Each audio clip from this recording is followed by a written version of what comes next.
What's up, YouTube? It's TechShout87, and the title does not deceive you. I sold my Glock 42, so we don't have anything to show you. So you're probably wondering, well, why did we make a video? Well, this is kind of playing off what the Yankee Marshal did with his video. I really didn't expect to do this, but something came out a few months ago, and that will actually be the next gun I'm reviewing. But I wanted to make this as well because I thought you guys might like to know if you're still looking for a 380 or Glock 42. So I'm going to tell you why I sold my Glock 42. It didn't make the cut. Wanted to bring something out real quick. This is just, hopefully you guys can see it and it's not too bright. These are all the, not all the specs, but these are the main specs from the Glock 42. So why did I sell it?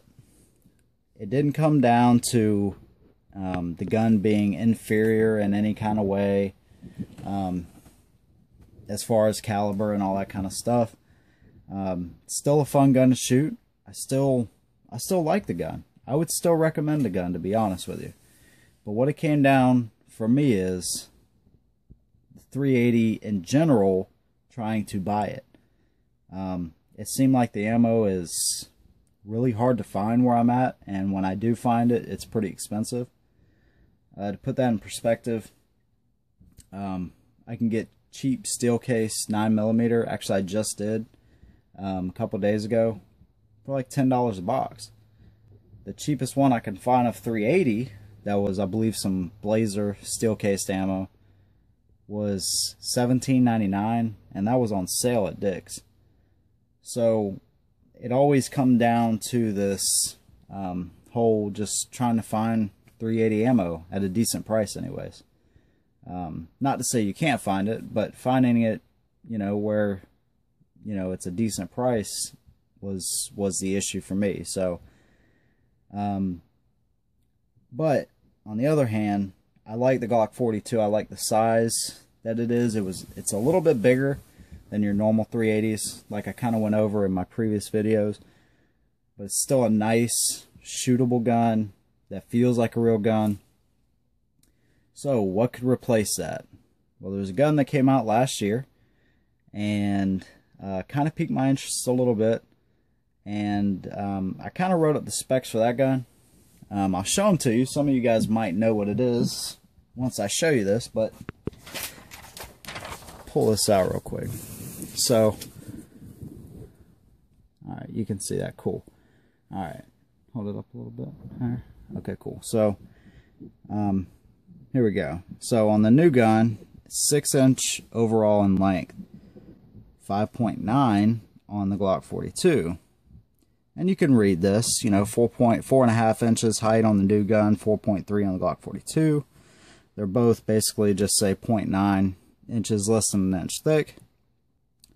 3.2 inch barrel, 3.1 inch barrel. You have a little bit of difference in the weight unloaded. 13.76 compared to 17. You know, that does make a little bit of difference. There's not a whole lot of difference, but it is a little bit. Trigger pulls, pretty close. Magazine capacity, pretty close. So everything, as you can see, at 380, not millimeter, but everything is pretty close otherwise. So it always came down to ammo. I still believe in 380. I carried the Glock 42 for 4 or 5 months. I believe in it. I like it. That was my biggest and not my only thing. There was a couple of things I didn't like, but they were very minor. The new gun, which, like I said, we're going to be showing you in the next video, is something I've been keeping my eye on for a little bit, and I decided to go ahead and get it once I sold the Glock 42. But like I said, the 42 is gone. I'd like to know y'all's opinion on or, you know, 380 in general. Is it available to you at a good price in your area? To me, it isn't.